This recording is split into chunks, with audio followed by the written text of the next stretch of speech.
We're tilling it like it is, where research meets the county biz. From leadership to market trends, to how to talk to bankers and make new friends.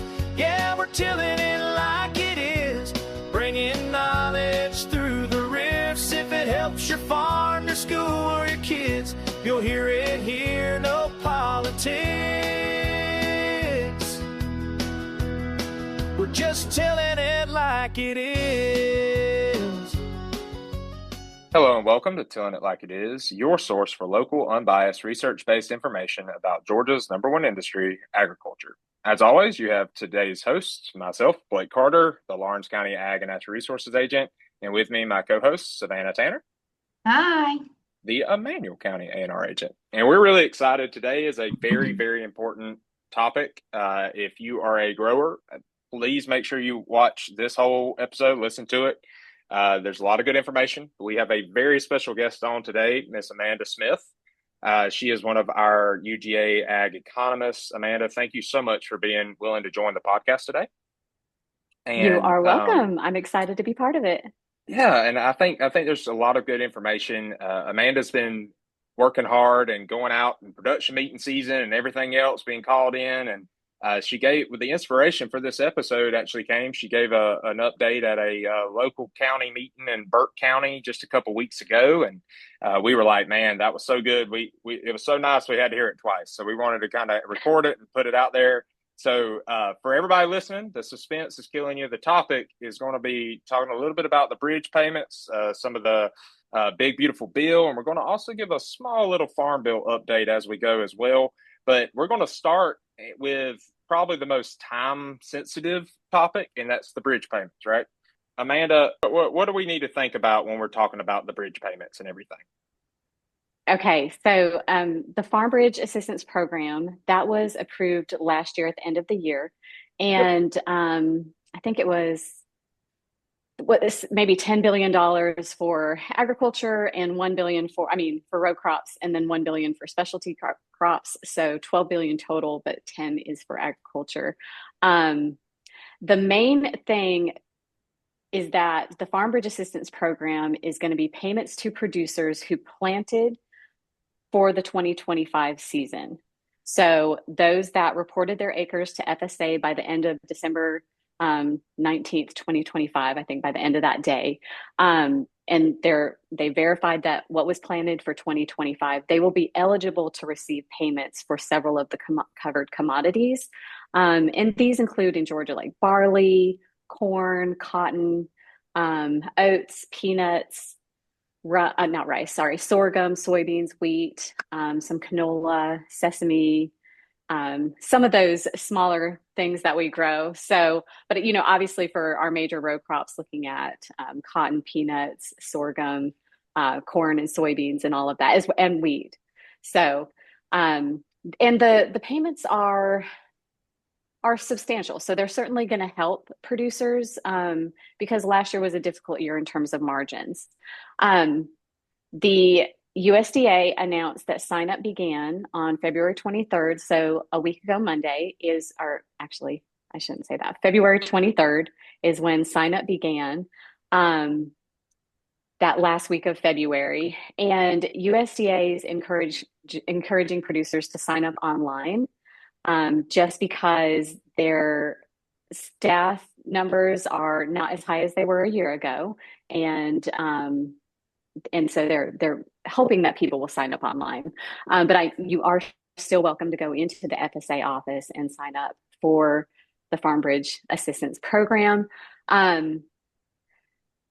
The payment limit for that program for producers is $155,000 per person or entity. And yep. That payment limit is separate from the Farm Bill safety net programs. So that is certainly a good thing. Now, sign up. If I could ask just a quick clarification for those that might not be familiar with what the bridge is supposed to be there for. What does that accomplish? This bridge program, what is it designed to do? So the bridge program is I would consider it like a disaster relief program, and not that a natural disaster.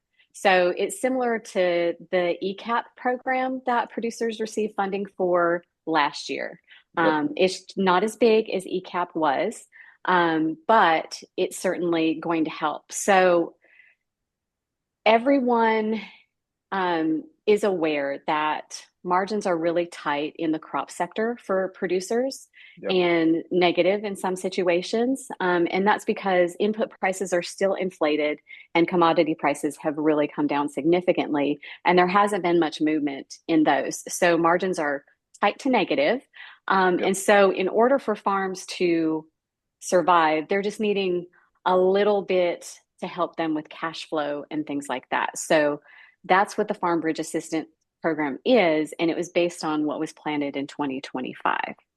Now, there are some crops like wheat, which can be double cropped. And so a double cropped plant or crop could be eligible for the payments. But wheat that was planted at the end of 2025 is not going to be eligible for Farm Bridge assistance. Good to know. That's a good note.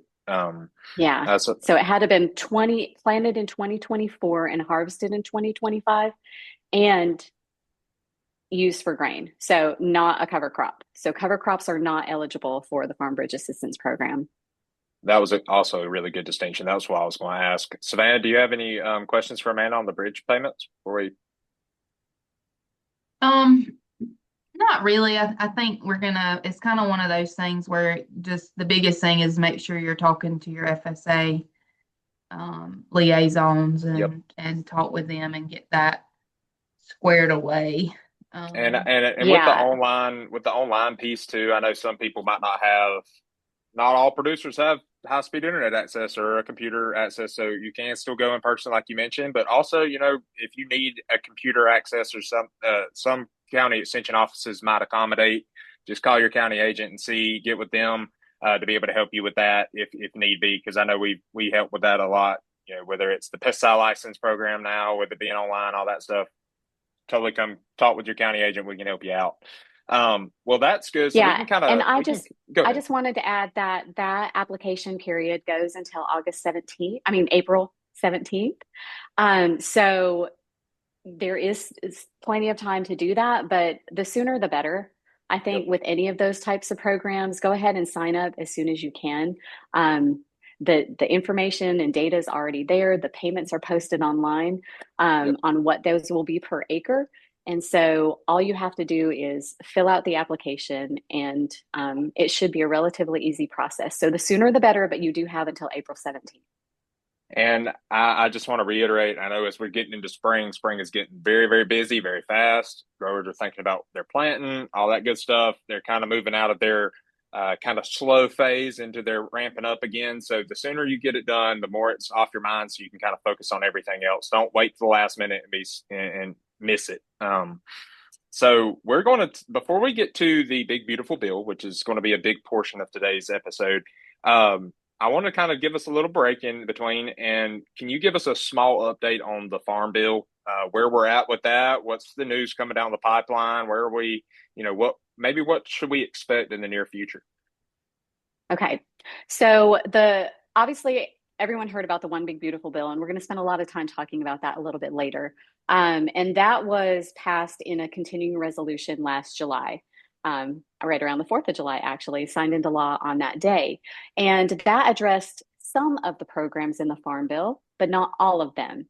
And so there's still a big group of legislators who understand the importance of continuing a Farm Bill and addressing some of the other programs that were not part of the One Big Beautiful Bill. And some of these include the conservation title. And so there's concern about continued authorization of funding for conservation programs that are really important to a lot of our producers in helping them create sustainable production practices for their farming operations. So, and conservation programs help support those. So obviously there's a big interest in that. And then there's some other things like extension and outreach and education and research that are part of the Farm Bill, not as big as, say, like the commodity title or the conservation titles, but still really important to everyone involved. And of course, nutrition there, that needs to be addressed. And I think the other thing that they're looking at is the Food for Peace program, and putting that in within the Farm Bill.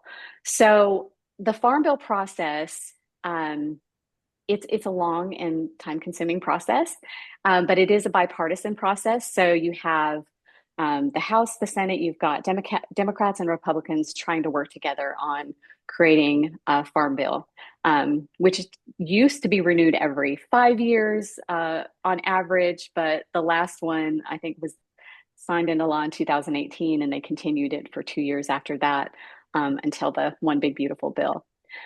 But generally what happens is the ag committees on the House and the Senate side will draft up their version of a Farm Bill, and then they have to vote and approve that.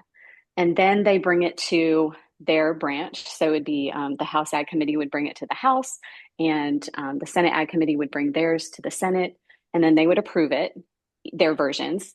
And then they have to come together and modify and adjust and make changes on both sides to come up with a Farm Bill. And then it goes back, and then they vote and approve it, and then eventually it's signed into law. So I say all of that to basically explain how long of a process it is. Yeah. And we're really early in the process. So far for the Farm Bill, the House Ag Committee has put out their language of what they're interested in doing.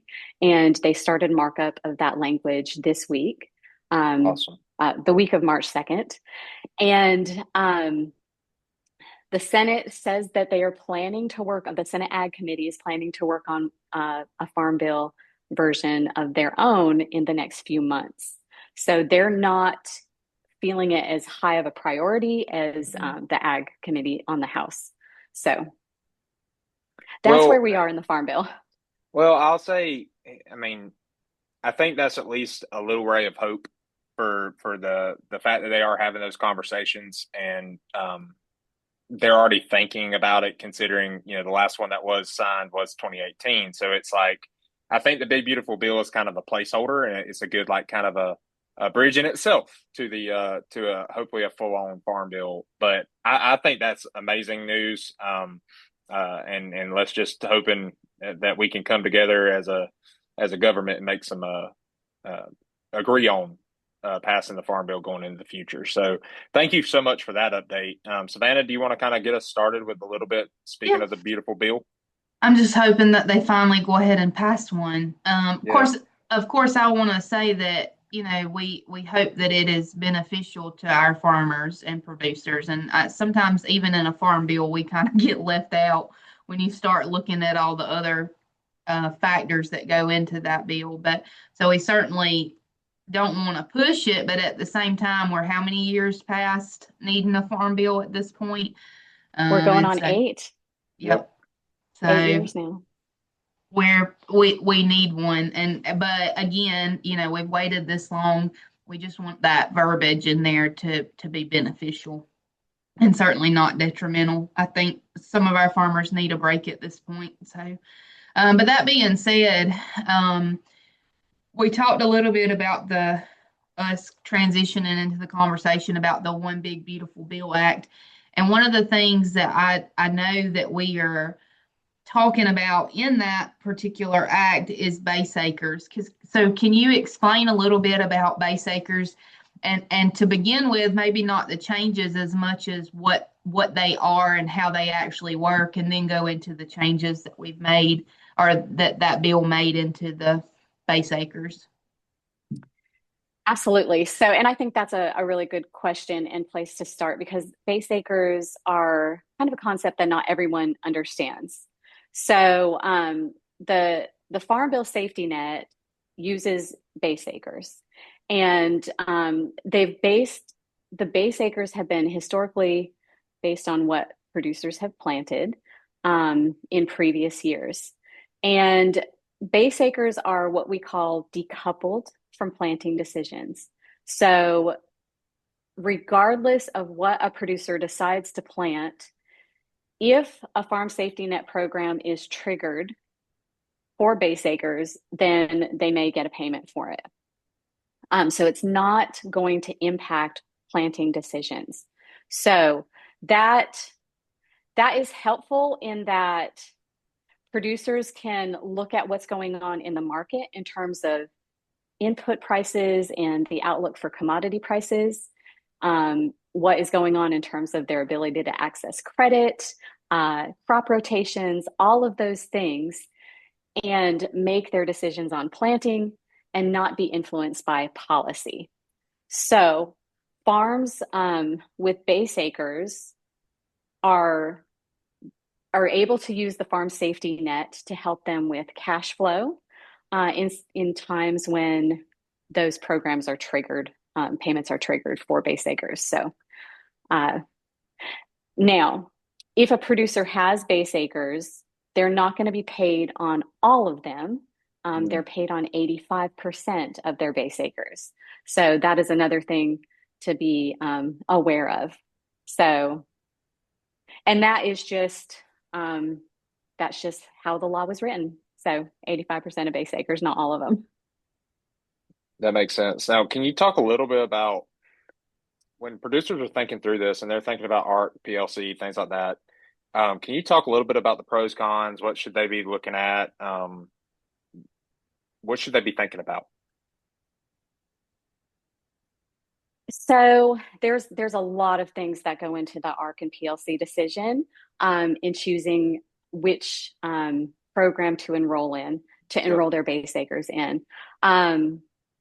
So the PLC program is the price loss coverage program. So that is protecting producers from changes in prices. And the One Big Beautiful Bill updated the statutory reference prices for the covered commodities that are in the program to make them more reflective of what current prices are and more realistic to current cost of production. So the previous statutory reference prices from the 2018 Farm Bill were below current cost of production and obviously below commodity prices, so a lot for some of them. So payments were not being triggered. So that safety net was basically ineffective. So that is looking at prices.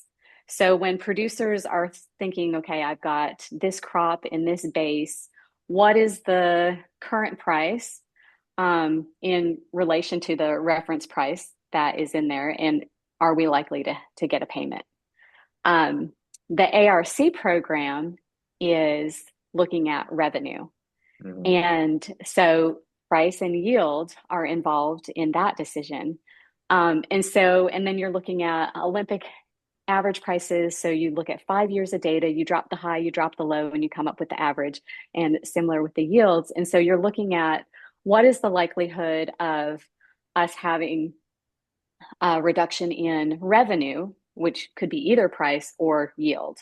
And so there are some very useful tools out there for them to look at. They can plug in their information for their farm as far as yield, like if there's a PLC yield or the ARC program data, and then see the likelihood of a payment happening. So that is really useful. I can share that information with you. Kansas State has one, and they update all of the information for every state, every county, and it's pretty easy to use. So just a little spreadsheet.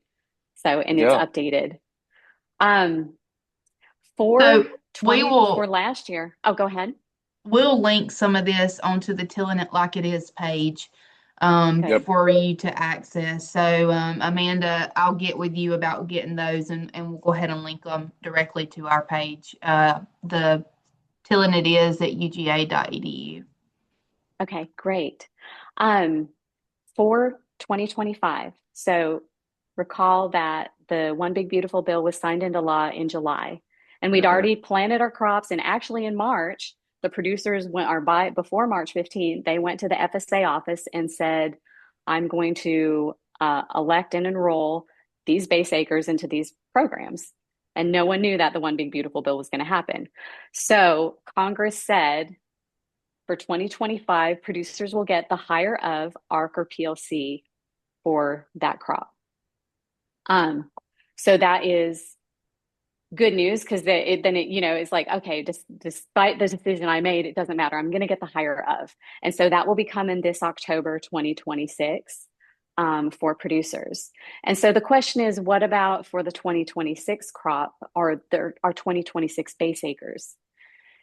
And because of the Farm Bridge Assistance Program, and FSA is also providing producers with an opportunity to voluntarily increase their base acres. Mm-hmm. And so that's going to be a lot on the FSA staff. So for the 2026 year in the decision, it's obviously not going to be March 15th of 2026. So according to the Federal Register, producers will know what their production is going to be in 2026 when they need to elect and enroll ARC or PLC for their base acres. And the voluntary base, that the increase, those are eligible for 2026 payments. So that leads me to believe it's going to be later this year, obviously not this spring before things are planted and things like that. And obviously base acres are decoupled from planting decisions, but producers should have an idea of what yields are looking like if they're looking at the ARC program. They should have an idea of what prices look like if they're looking at PLC. And so that will help them in making their decision for the 2026 base acres. So that's helpful, I think. Now, yes, the part that isn't helpful is that we don't know when that's going to be. So FSA will announce when that sign-up period is. And the other thing is producers need to sign up during that period. So if they want to receive a payment in 2027, excuse me, they need to sign up for the 2026 crop, or sign their base acres up for ARC or PLC. Otherwise, they will not get a payment for 2027. So they do need to sign up. In the meantime, what should producers be doing to prepare to change those, since it has been so long since they've been able to do that? To elect ARC or PLC? Well, to change the base acres. Base acres. Oh, okay. So we're going back to base acres. Oh, all right. Sorry. So no, that's okay. No, that's okay. So, all right. So for the first time in a very, very, very long time, I've been at UGA almost 2 decades. And throughout my time here, there's never been an opportunity to add base to a farm. And the One Big Beautiful Bill is allowing producers to increase base a total of 30 million acres in the US. And that is going to be based on what was planted 2019 through 2023. And so this means producers who've never had base, if they planted covered commodities during that 2019 through 2023 period, they could be eligible for new base. Or producers who have base could increase their base acres if they planted more than they have base acres. The additional acres, like all of that information, FSA already has that information because they know what was planted as far as reported to them during that time period. So the additional acres are going to be automatically allocated to eligible farms unless the landowner says that they don't want to receive them. But I don't know why a landowner would want to do that, because this is an increase to the safety net, an increased opportunity to add base. So it is a decision by the landowner, so that needs to be clear, but it will be automatically allocated to them. Now, the timing of it, we're not sure exactly what day that is, but these acres are going to be eligible to participate in the 2026 base programs, ARC or PLC. Now, thinking through, like, I know we jumped back to the base acres, but going back to the ARC and the PLC, like your original train of thought was going, what should producers be thinking about? What's the best way for them to be preparing to make decisions and make sure it's the right choice for them? I know you alluded to it and kind of talking a little bit, but are there some key things that a grower just needs to really be paying attention to outside of just the bottom line of one being better than the other one? Is there something that might gravitate one to the other? Is it better for a smaller farmer to be ARC or PLC or whatever the case may be? Are there any kind of stipulations they need to think through? So I think the ARC PLC decision probably,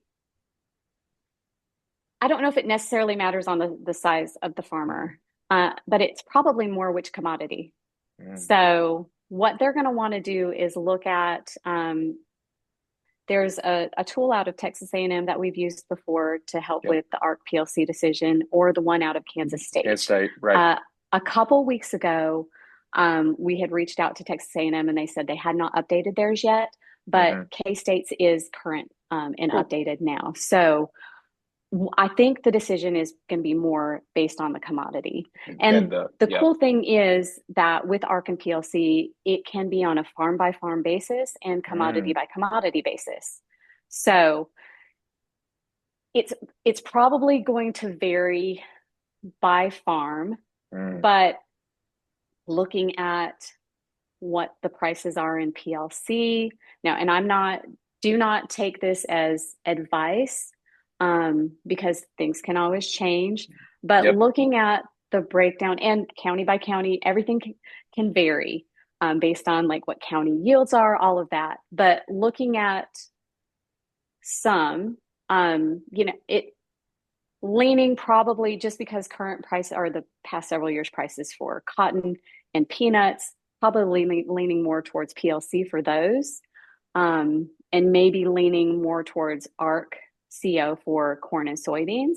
But definitely take a look at those tools and plug in the numbers and see what that looks like, because it is going to vary by county. It can vary by producer depending on like what their PLC yields are and things like that. So obviously it's going to be an individual decision. But awesome. I do want to make a really big point of emphasis to what you were talking about with the lower staff for FSA. Guys, gals out there, give them some patience, give them some grace. You know, they're working on a skeleton crew in some places, and it's they could be stretched kind of thin. So give them some grace. I know that they are working their butts off trying to get everything ready and working for the producers and everything like that. So even if you're not a row crop farmer, or you're wanting to just inquire about how FSA can get with you about getting a farm service number for the first time, or whatever the case may be, just have them a little bit of grace. They are doing the best they can.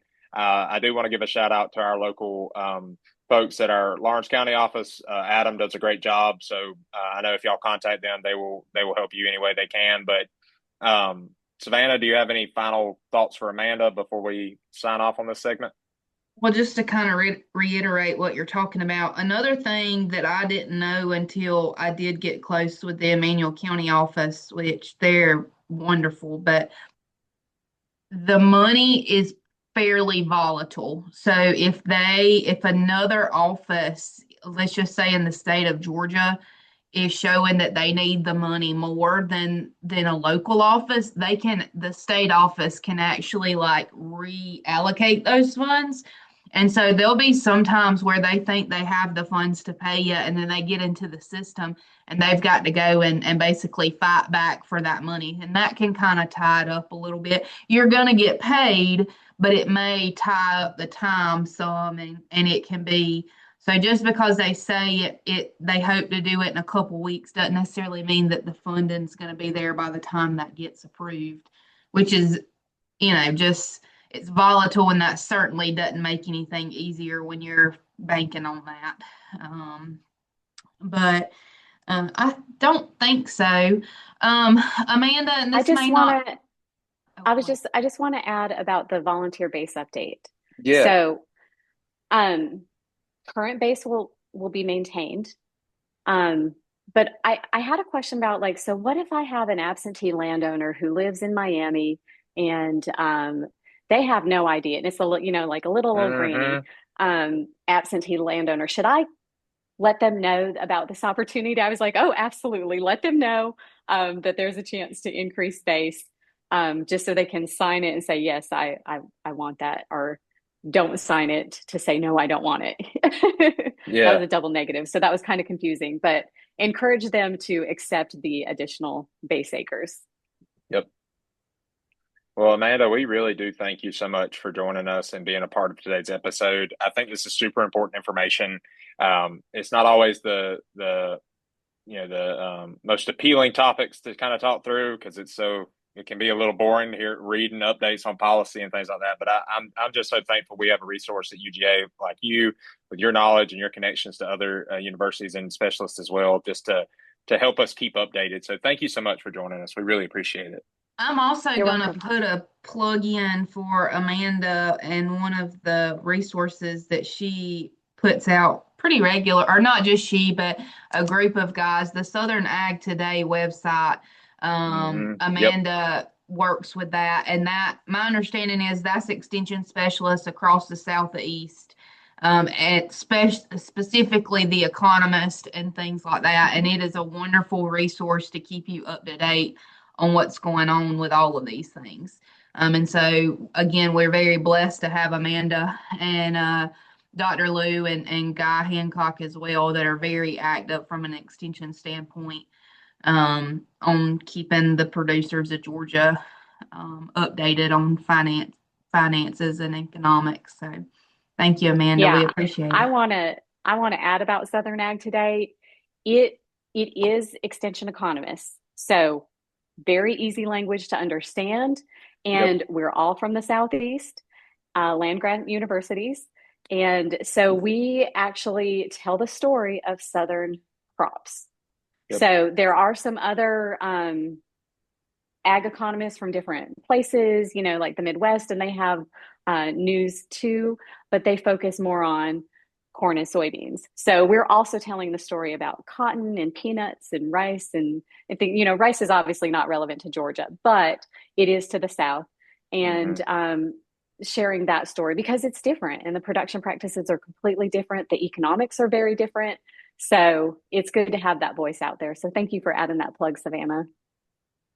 It's very helpful. I get emails from it, but then I usually look at it at least once a week just to see.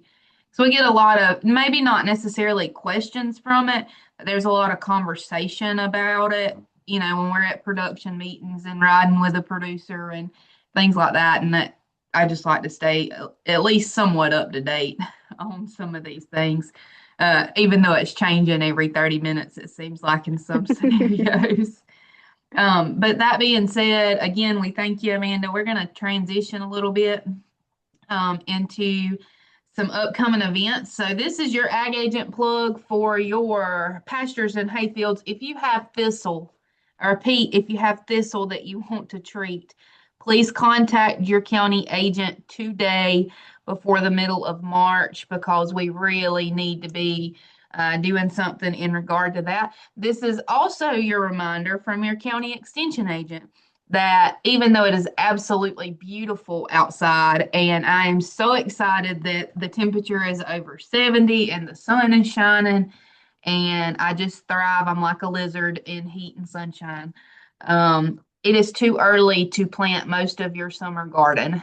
That does not necessarily include potatoes. However, it is too early to plant your tomatoes and your bell pepper and your jalapenos and things like that. So I want please to throw remember that. in. I want to throw in about turf grass real quick because I've been getting a bunch of calls. We're kind of on that line where we are warming up, and I got a call just this week, and I think this is a good example. During dormancy, we can spray certain chemicals on top of like Bermuda grass, for instance. We can do atrazine. We're getting into the point where I'm a little weary of going out there and treating that with atrazine. I think we're a little too far gone from that.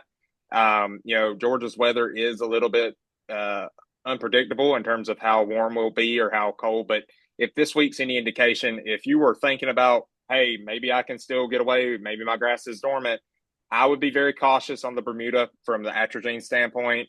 From your St. Augustines, your centipede, and your zoysia, I think you're good to go. You can still treat it. I would probably go with a granular over a liquid just because we're wanting that pre-emerge control as well as we're starting to warm up. So if you don't have something out there in your turf, definitely contact your local county agents. We can still do soil samples. It's not too late for that. We can do soil samples year round anytime, but definitely want to get y'all set up before we get into the what we call green up. And March is still, people think spring, we think warming up, but we do have late freezes in Georgia. So just be mindful of that and don't get too excited just yet. Also, do not fertilize your hayfield. I repeat, do not fertilize your hayfield. It is entirely too early. If we get a cold snap, you are going to regret it because you're going to have trouble getting that Bermuda grass back up and growing. So don't waste your money fertilizing with nitrogen on your hayfield. That being said, upcoming events. Those were your fun little agent plugs, but we do still have production meetings going on. Those will go on for another couple weeks. Probably winding up the end of this week that the recording will be posted. That being said, March the 10th, I have a pecan meeting with Jenkins County in Emmanuel County at the Cannon plant. There are some others of those going on. You can access those at the UGA Extension Pecan blog, but you're certainly welcome to come to the one in Emmanuel and Jenkins County if you'll just give us a call and let us know. March the 13th, there is an equine short course in Rutledge, Georgia. You'll want to contact the Morgan County Extension Office or the Jefferson County Extension Office to find out more information about that. March the 18th, we have the Midville Cover Crop Field Day over in Midville. You can contact the Burke County Office for more information on that. On March the 19th, we have the New World Screwworm Preparedness and Response webinar. That is a free webinar that you can access the link on our Facebook page, on our website, and then also the UGA Beef Facebook page to sign up for that. March the 27th, we have the Blueberry Field Day down in Alapaha. And then March the 4th through the 31st, if you are going to be applying Ingenia Strix, which is the previous Extendamax, or Tavium this year on your cotton or soybeans, you do have to have a pesticide license.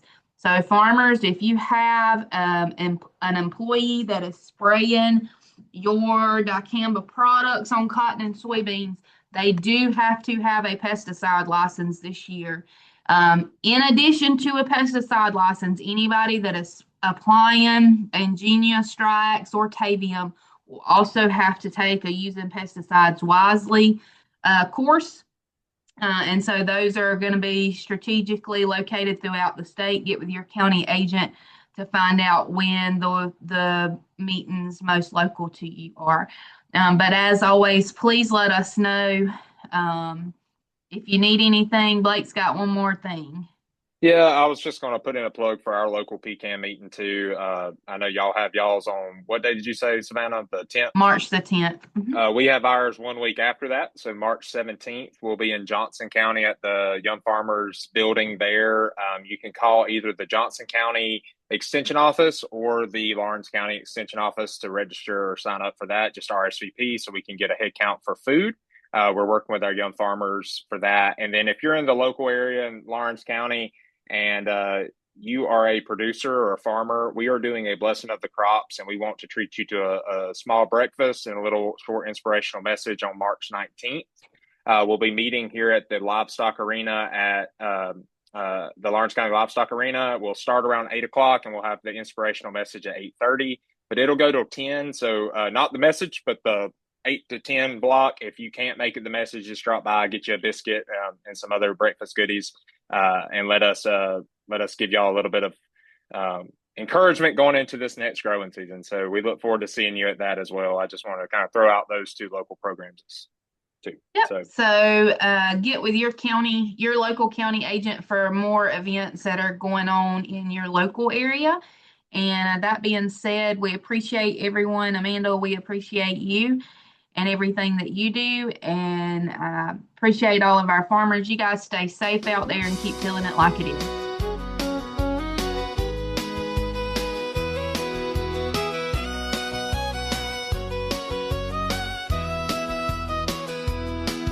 Heard a farmer say while baling hay, I need a little help to make it through this droughty day. So he called the county agent line and asked, what's the word on fertilizer prices this time? From the small towns to the fields we roam, we keep producers growing strong close to home. We're tilling it like it is, where research meets the county biz. For leadership to market trends, to how to talk to bankers and make new friends. Yeah, we're tilling it like it is, bringing knowledge through the rifts. If it helps your farm, your school, or your kids, you'll hear it here, no politics. We're just tilling it like it is.